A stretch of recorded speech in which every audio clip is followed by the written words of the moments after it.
وقالت اليهود عزير ابن الله وقالت النصارى المسيح ابن الله ذلك قولهم بأفواههم يضاهئون قول الذين كفروا من قبل قاتلهم الله أنى يؤفكون۔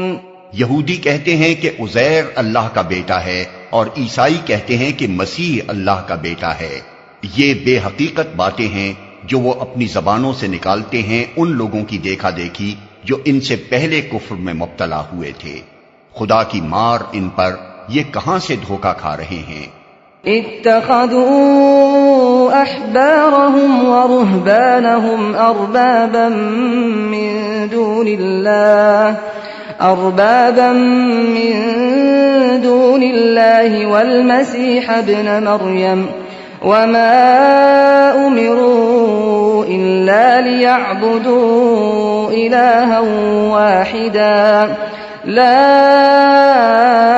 الہ الا هو سبحانہ عما یشرکون۔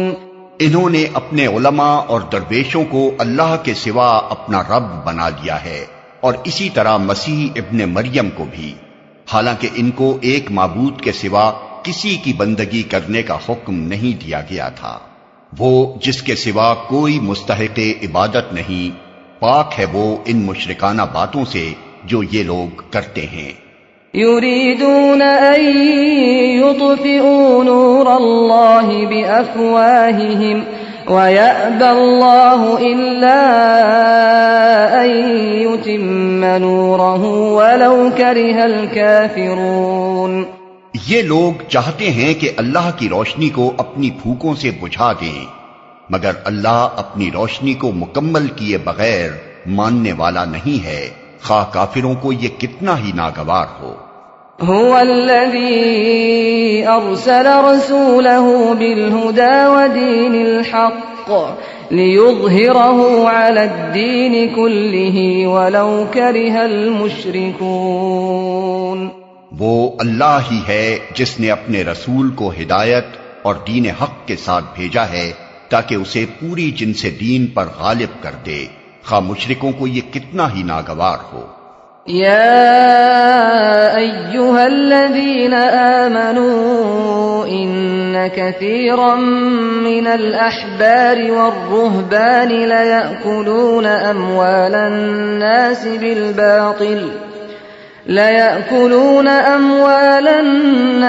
بالباطل ويصدون عن سبيل الله والذين يكنزون الذهب والفضة ولا ينفقونها في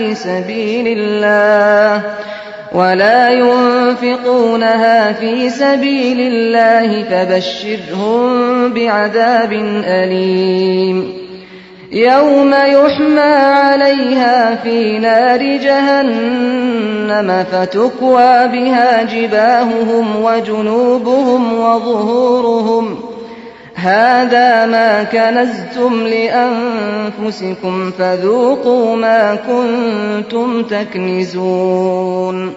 اے ایمان لانے والو، ان اہل کتاب کے اکثر علماء اور درویشوں کا حال یہ ہے کہ وہ لوگوں کے مال باطل طریقوں سے کھاتے ہیں اور انہیں اللہ کی راہ سے روکتے ہیں۔ دردناک سزا کی خوشخبری دو ان کو جو سونے اور چاندی جمع کر کے رکھتے ہیں اور انہیں خدا کی راہ میں خرچ نہیں کرتے۔ ایک دن آئے گا کہ اسی سونے چاندی پر جہنم کی آگ دہکائی جائے گی، اور پھر اسی سے ان لوگوں کی پیشانیوں اور پہلوؤں اور پیٹھوں کو داغا جائے گا۔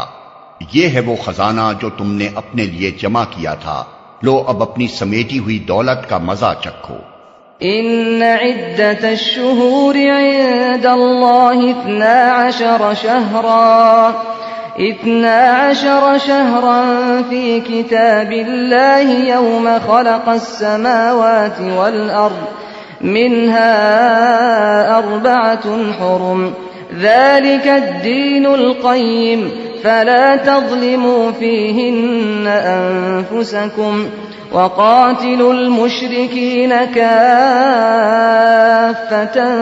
كما يقاتلونكم كافة واعلموا أن الله مع المتقين۔ حقیقت یہ ہے کہ مہینوں کی تعداد جب سے اللہ نے آسمان و زمین کو پیدا کیا ہے اللہ کے نوشتے میں 12 ہی ہے، اور ان میں سے 4 مہینے حرام ہیں۔ یہی ٹھیک ضابطہ ہے، لہذا ان 4 مہینوں میں اپنے اوپر ظلم نہ کرو اور مشرکوں سے سب مل کر لڑو جس طرح وہ سب مل کر تم سے لڑتے ہیں، اور جان رکھو کہ اللہ متقیوں ہی کے ساتھ ہے۔ انما النسیء زیادة فی الكفر يضل به الذين كفروا يحلونه عاما ويحرمونه عاما ليواطئوا عدة ما حرم الله فيحلوا ما حرم الله زين لهم سوء أعمالهم والله لا يهدي القوم الكافرين۔ نسی تو کفر میں ایک مزید کافرانہ حرکت ہے جس سے یہ کافر لوگ گمراہی میں مبتلا کیے جاتے ہیں۔ کسی سال ایک مہینے کو حلال کر لیتے ہیں اور کسی سال اس کو حرام کر دیتے ہیں تاکہ اللہ کے حرام کیے ہوئے مہینوں کی تعداد پوری بھی کر دیں اور اللہ کا حرام کیا ہوا حلال بھی کر لیں۔ ان کے برے اعمال ان کے لیے خوشنما بنا دیے گئے ہیں اور اللہ منکرین حق کو ہدایت نہیں دیا کرتا۔